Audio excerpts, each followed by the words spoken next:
Hello, and welcome to the Pulse of Jonesboro. I am Jeremy Terrell, and I am your host. Thanks for tuning in. We appreciate your support, and please keep it up, share, all that great stuff. We are continuing to grow, and that means your voice is being heard. So appreciate it. And today we're going to talk about a topic that we've been talking about a lot, and that's because we keep getting new stuff, and also the city council is voting on things that I think matter to you and me. And right now, the last vote that they had on, I'm talking about where the E911 center goes and the future police department. But they voted on whether or not to approve an architect for this job. And it was 6-6, and the mayor was the deciding vote. He voted to go ahead and move forward with an architect.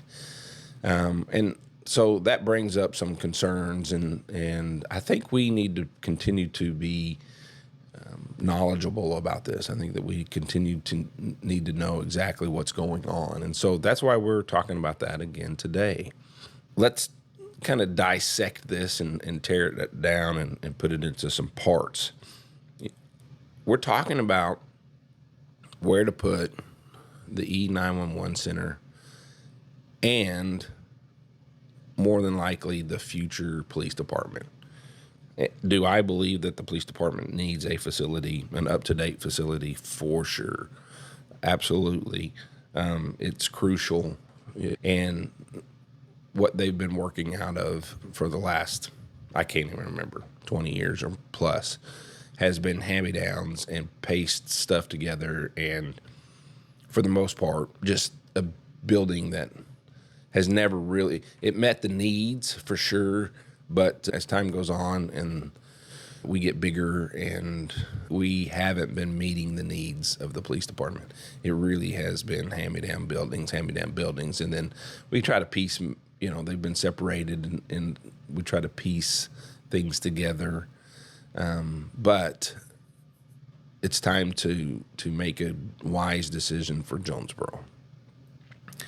So, Caraway Road, which is where the current police department is, their motorcade and things like that, versus downtown where the Justice Department, we had a couple courtrooms and part of the police department were down there. And recently, I say recent, back in early June, maybe end of May, but early June, we had an incident where we found that the Justice Department building was not safe to be occupied. We think, because in a meeting they said they were going to get an engineer over there ASAP to see how bad the cracks in the beams were. And to my knowledge, that has not been done. And I don't know if that hasn't been done, but we don't know about it. I don't think the city council knows about what was done, if it was done, and what was the outcome of it. And that's concerning, because if you say, I think it was early June, they had a meeting and they said that they would get an architect in there ASAP, and here we are, middle of August, and we don't have a report on what that says. So, very concerning. Again, it's one of my things I talk about a lot is we're not very efficient at doing the job of running the city. It's a very lengthy, long, things like that, which was said in the meeting was, can we get this done ASAP? Yes, we can get this done ASAP. It's the first thing we need to do. Make sure everybody's safe. They've since pulled everybody out of there, and they've got them spread all over Jonesboro right now. But anyways, with all that being said, we're really talking about two different locations. And let me give you my opinion on why I think this is important. So I think the biggest issue for me is, number one, we have land. And we continue to do this as a city, and it's incredibly frustrating to me, and it should be frustrating to you guys. We have land. We own land. We own land that we don't do anything with. We own land where we're actually trying to sell. And when I say we, the city owns land. And we continue to look for other places to purchase so that we can, I don't know, do whatever we want. It's incredibly frustrating. So, sorry for the pause there because I just thought about something and I'm going to write it down so I don't forget. But so we've got land that we own downtown, and they want to purchase land behind where the current police department is on Caraway. So the argument between several of the city council currently right now is number one, we need to know if what we want to do fits on both properties. We're pretty confident. I'm pretty confident. I think those that are city council that are thinking this way are pretty confident that whatever we build will fit on both properties. So let's talk about the properties, pros and cons. One on Caraway. It's right by the motor pool. It's right by where we're currently at. And I think this is a phase thing. I don't know why it's a phase thing, but I don't know why somebody hasn't said, hey, let's build a new police department. And maybe that's a money thing too, which continues to drive me nuts. But Caraway Road currently sits police department. Behind it is property, and it's 12 acres, so that is around, butts up to Jonesboro Country Club, and then what we know around town as Birdland, which is, 3 or 4 block residential area. And a man owns this property that lives in Birdland. And he's been trying to sell this to the city now.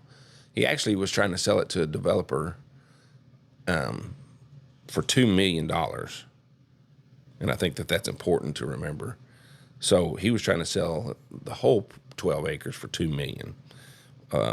And he took a price to the mayor for $2 million for 2 to 4 acres. I can't remember exactly how many acres, but 2 to 4 acres.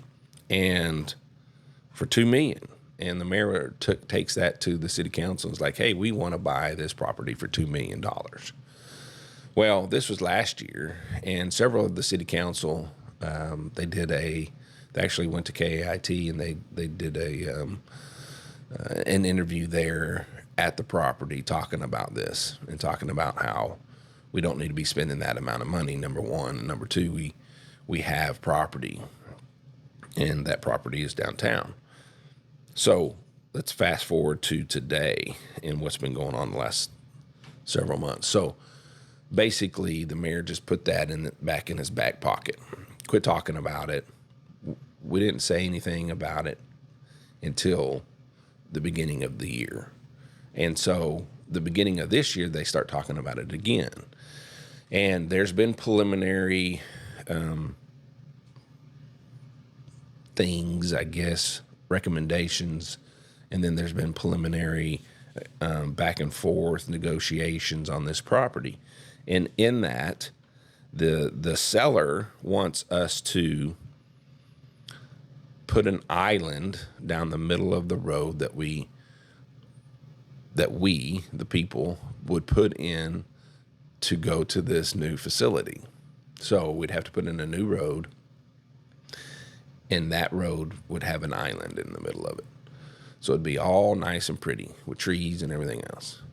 One of the other stipulations was that we would put a 10-foot fence, brick fence, all the way around the property.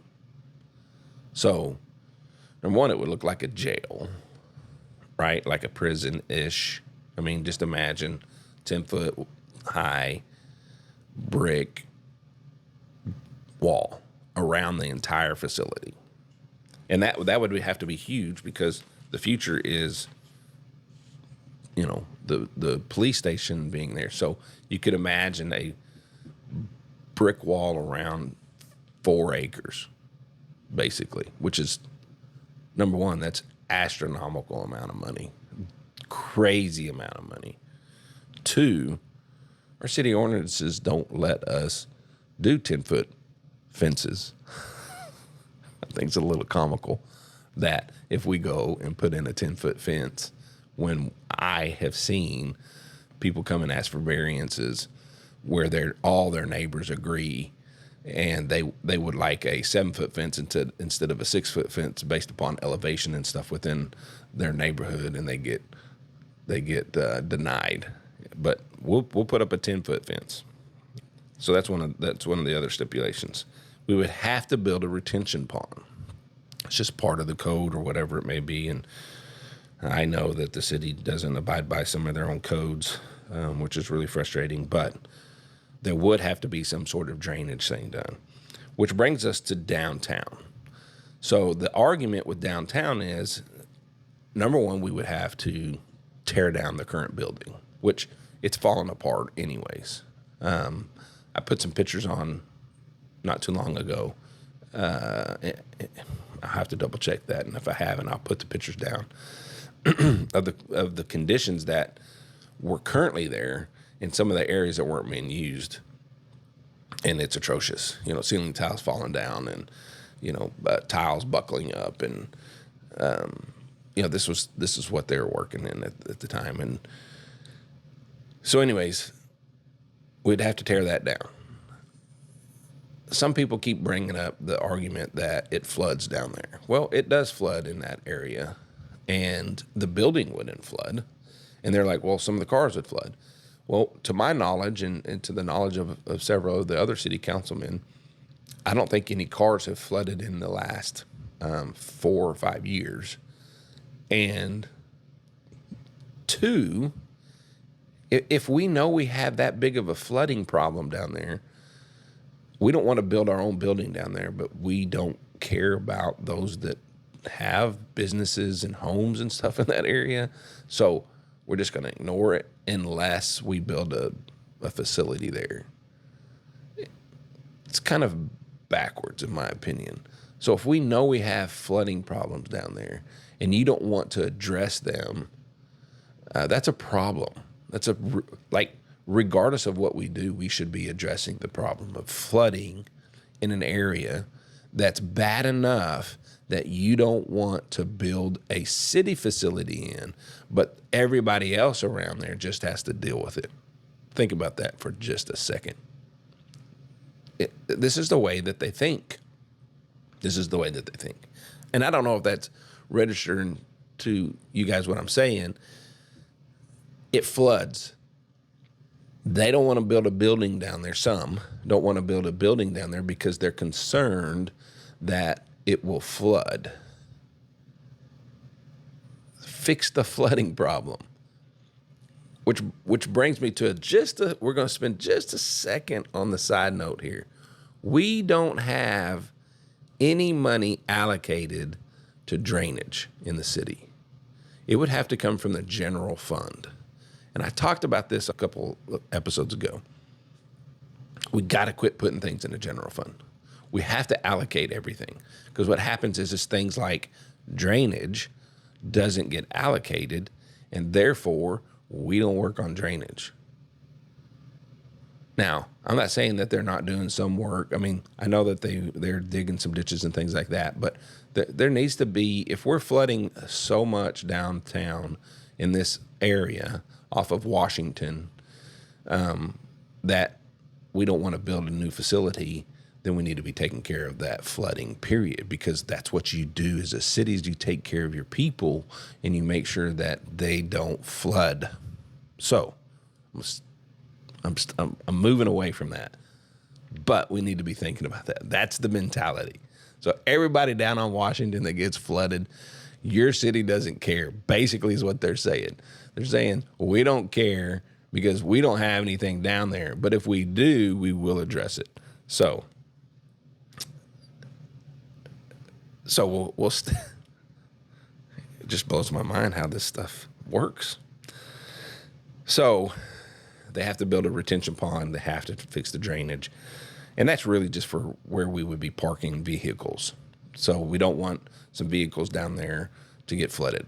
Obviously, that's a no-brainer. So, but we'd have to demo. We'd have to tear down the entire building, and then we'd have to do some site work and stuff. And so a retention pond would be put in at that time to help mitigate a little bit of that, and that would be great for the neighborhood.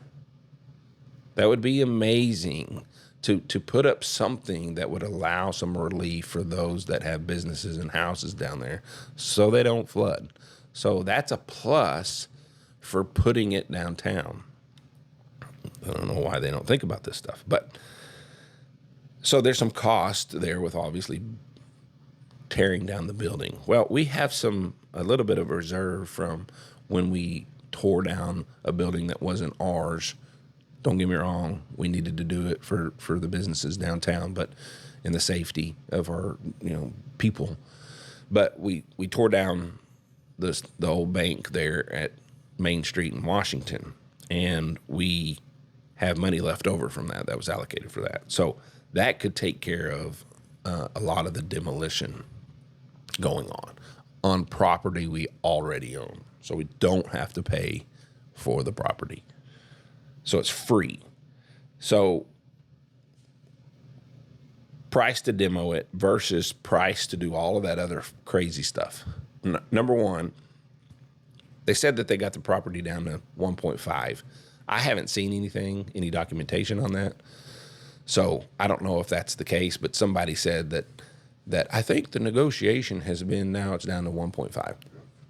And we don't have to put the island in the street. Okay, but we still have to build a street and this fence and all of that stuff. And the fence isn't a fence, it's a wall. Let's just be honest. It's a wall. We would have to build a 4-acre wall.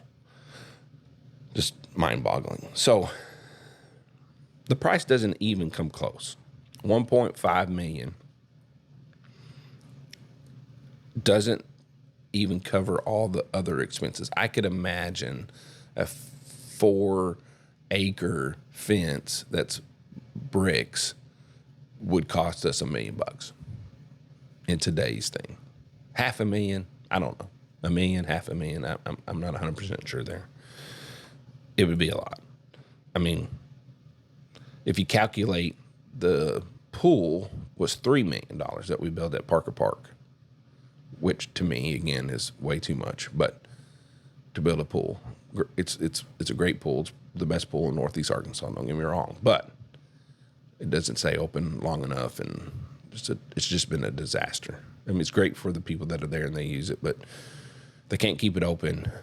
They don't use the full capacity because they don't have enough people in there to safely run at full capacity. So it's running at, a fourth of what it could be. Anyways, it's a whole nother episode. So, but $3 million. And the majority of that's probably concrete and other things and site work. So concrete and site work. So if you build a footing for a brick wall, just the footing in concrete would be pretty close to this pool because we're talking about going around 2 or 4 acres. I don't care which one it is. It's a lot. And then blocks. So tons and tons of blocks that would go up, and then you have to brick face it to make it look good. I'm sure you put columns, lights, all kinds of cool looking, beautiful stuff. This wall would be, I said $500,000. It would be $1 million easily once you were all said and done with it. And you have to build drainage also at Caraway so other things don't flood once you take, it's a natural, waterway. And so if you dam it up with a 4-acre block wall, you better make sure you have a ton of drainage because it's just going to go to that wall and go around everything. It'd be a mess. Trust me. So I can't, the price isn't even close. And I'm just scratching the surface of what we would need in order to do the two different locations. And not to mention, having to build a road up to it. So roads aren't cheap. The road to nowhere, which I talked about a long time ago, but the road that was supposed to go to the sports center on free land that we owned over by Joe Mack off of Dan Avenue, that road was, and it wasn't very long, and probably would be about the same distance that this road is that they would have to build. That road was $400,000 with sidewalks and everything. But that's normal sidewalks. We would have to put in, our runway strips, sidewalks, because that's code. We would have to put in runway sidewalks on top of the road. So that $400,000 road that we built 8 years ago, I'm sure with price of concrete and everything that's gone up, that would be easily $500,000 to $1 million road. Then you got to put in a light. The lights are not cheap. Lights are anywhere between $500,000 on a four-way, all the way up to $1.2 million for a four-way light. That's pretty big. So a lot of expenses over there in Caraway. Tons. When we have land downtown. So if there's any reason that the architect comes back and says, because they approved an architect, and the architect comes back and says, we recommend putting it on Caraway. Well, number one, we don't own the land on Caraway. Which brings me to this point. So when the current mayor wasn't mayor back in 2019, and they brought this up, and he lives in Birdland. As a matter of fact, the guy that wants to sell this property is a neighbor, and he wanted to build a road over to this property, and that would have gone through, people's backyards. Technically, not technically, but literally, the road would have been butted up to people's backyards, in between the golf course and these people's homes.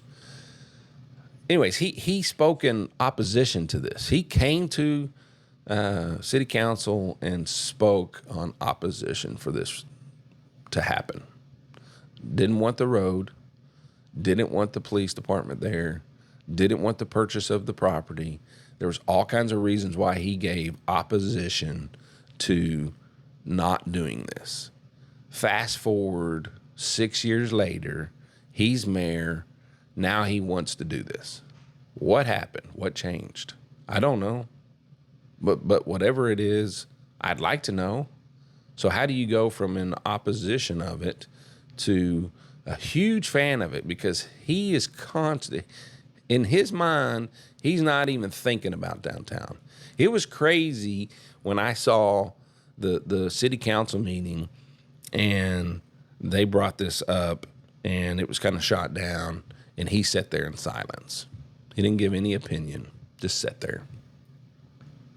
So it's really concerning to me that he now all of a sudden wants to turn around and buy this property and put the police station there when he was in such opposition that he spoke up and came to the meeting and got in front of everybody and said, I do not want this. I am opposed to it. But all of a sudden now he's not. I don't know what the difference in price was back then either, and I'd like to know what was the price that they offered 6 years ago. But let's talk about price. So, we're putting a sports center in. We have 30 plus acres, I think, that we bought over there across from the Trim Gym, Sam's area. And if I'm not mistaken, we bought 30 acres, prime place, prime property in Jonesboro for $2 million. I believe that's what the purchase price was. Maybe it was a little bit more, and I could be completely wrong. But we need to go back and probably take a look at it. But we need to do a comparison. Absolutely 100% do a comparison. And I talked to some city council just the other day about the amount of the price of this property. And they said, well, people know when the city wants a piece of property, they jack up the price. And I'm like, so that's okay. So we should just pay it because they know that we want it. And so they're just going to jack up the price. I don't even understand that. Like, we can't negotiate better. But so anyways, we could do a simple comparison on what it cost where we bought 30 acres of prime location for the sports complex versus 4 acres at the same price in an area that nobody wants it to be in except for the chief of police and the mayor and a couple others, for the same price. So that's crazy. It's crazy. It's crazy town, crazy thinking. It's just crazy. It's I don't get it. So I really wanted to talk about this again because this is a continual thing. And there's a strategy here from the city, the mayor's office. And the strategy is draw this thing out really long. And it's a political strategy, and it's been implemented for years and years and years and years and years with other things. And we see it in our nation, the way that they do things. We see it in the state, and now we're seeing it in our city. And maybe it's been going on in our city longer than I know, but it definitely is going on quite a bit right now. And let's just lengthen this thing out. Let's tire the people. Let's talk about this for a year or 2 or 3 or now 6, and let's lengthen this thing out, draw it out, and we'll become numb to it, and eventually they'll get what they want. And they'll spend your and my money as it's theirs, but not as it's theirs, just as it's the money tree that they have in the back of the city hall, and they'll just go out and pick $2 million off the tree and use it. So they don't take into concern you and me, the future of Jonesboro. Case in point, they don't care about the flooding unless it affects them. And then they would have to address it because that was what the conversation was. Well, we would have to address the flooding if we put our building down there. Why don't you address the flooding for the people? Insane. Let's draw it out. Let's weaken everybody. Let's get them numb, and then we'll get what we want. And that's what politicians do a lot. When you become a politician for yourself and for special interests, you do those kind of things. You draw things out. When you're running things for the city and for the people, you don't do those things. You make great decisions based upon what's best for us. Crazy, again, let's just call it crazy town. The strategic planning that they keep shoving these airstrips as sidewalks down our throat and wasting our money because we don't need 7-foot stinking sidewalks. We could have normal sidewalks, sidewalks. But and they're doing some of this because the strategic plan says we put in, we okayed a pizza parlor to be put in right next door to houses because the strategic plan says that's the way we're going to go. And so we're going to not use common sense. We're going to allow a pizza parlor to be put right next door to somebody's home with alcohol. So the strategic plan says put this facility downtown. But we don't want to follow that because there's money involved, because people want to exchange money. Sounds pretty fishy. And it makes you scratch your head and go, what's happening here? Like we're not going to follow the strategic plan now. I mean, that's the way that they've put stuff and shoved stuff down our throat. But the strategic plan says put it downtown. And here we are ignoring the strategic plan when millions of dollars are involved now. It's interesting. And I'm not saying there's something fishy. I'm just saying the optics look funny. And the amount of work that it would take in order to get this place, lots of dirt work, retainage walls, things like that, to put a facility on Caraway Road versus putting it downtown.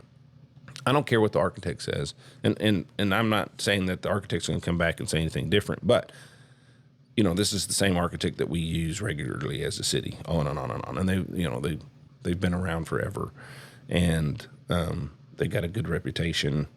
But they also represent whoever it is that's their client. So, hopefully the client, which is the mayor, doesn't say, hey, I really want it here. Let's make it look really enticing to make sure that we get it here. I would hope that that's not the case, and I'm not saying that that's the case, but everything else is so fishy, it just makes you scratch your head sometimes and go, well, what in the world is going on here? So, I really want our mayor to start running the city, not like it's his own special slush fund.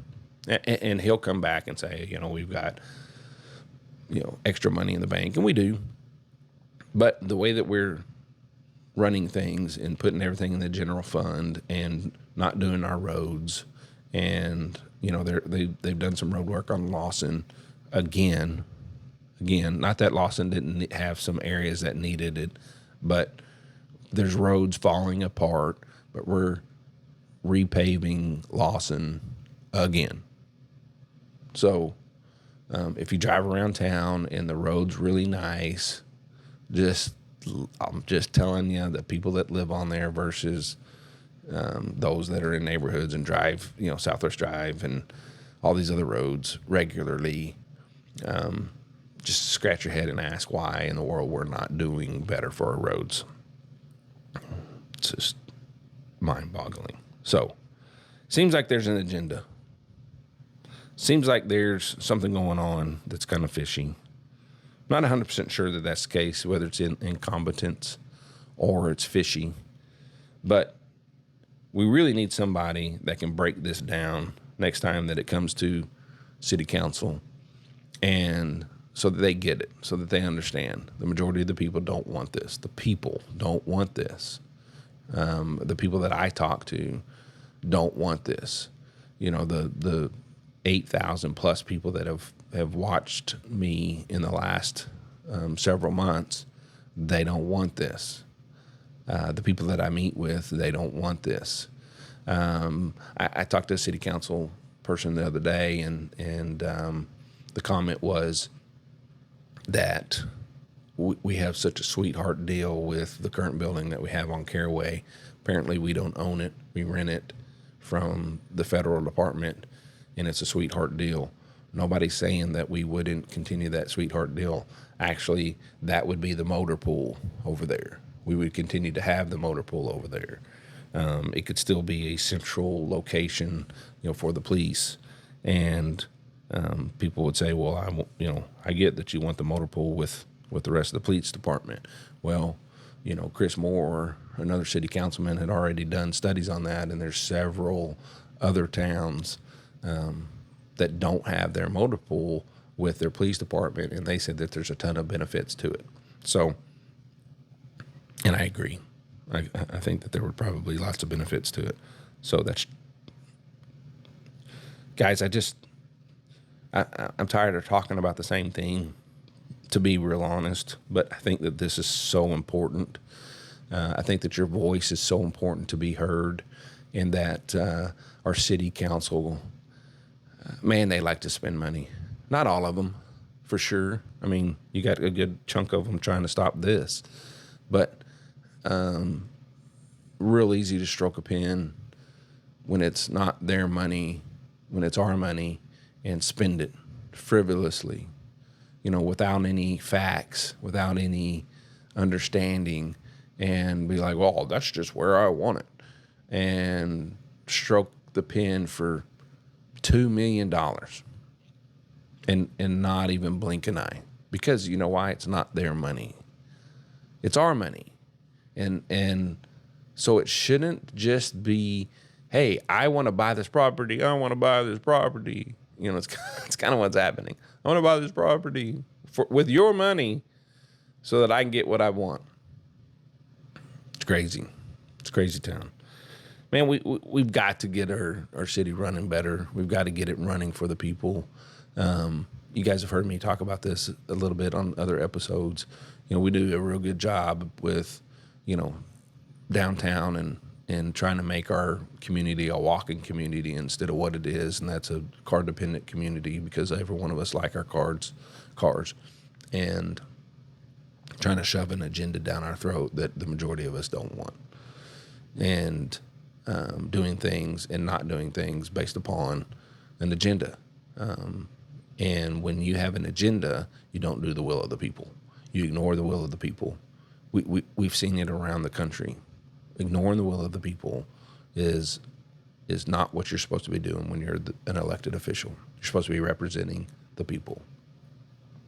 So that's what the city council needs to be asking the mayor is how does buying the property on Caraway, which you did not want 6 years ago, represent the people? What's the benefit? The benefit should be so outweighing. Let's say that it's really close. Let's say that the price is really close downtown versus Caraway. Okay? It still should be what the people want.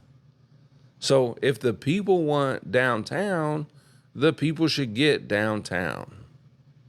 And we should not be asking people that are in the city what their preference is. Preference? Who cares about preference? You know, if I want to go buy a car and my preference is a $200,000 Lamborghini or a $30,000 Toyota, I'm going to buy the $30,000 Toyota. You know why? Because it's in my budget. It makes sense. And that's the way that the city needs to be looking at this. The city needs to be looking at, do we need a Lamborghini because that's just what we want. We want a Lamborghini property. Or we already have a working, functioning car that the people pay for. That's what we should be doing. We should be using the people's money wisely. Taking care of the people. Quit spending the money like it's yours and you've got an unlimited supply of it. Start working for the people. All the people. Not just select few. Not just a little bitty bit. Everybody. It's kind of like the sidewalks. I get comments occasionally. Oh, I use the sidewalks every day. Yeah, great. But 99.5% of the rest of Jonesboro doesn't. At least the sidewalks where we're putting them. So that's my rant for the week. Guys, have a great and wonderful week. Again, I truly appreciate you guys tuning in. We're continuing to grow. We haven't gotten July's numbers yet. Not sure why, but we're looking forward to them. We had a big June. We may get a little bit of a dip because of it's being the summer and all that stuff and vacations, but it'll be interesting to find out. So we're excited to find out. But guys, share this, pass it on, like it. It's on YouTube. It's the podcast, the Facebook. It's on Instagram now. We're continuing to grow, and we're going to do some great things coming real soon. So we do have several lined up as far as people running for office. So this is a growing thing, and it's an organic thing, and we're really trying to figure out how to make this a mobile situation so that we can go out and do these interviews like I talked about, way more effective and bring you guys quality work. So we're working towards that, and that hopefully will be done real soon. So we're still learning some of this technical stuff as we go as well. Guys, have a great week. We love you. We care about you. And, man, we're fighting for you. So your voice will be heard. Take care and have a great week.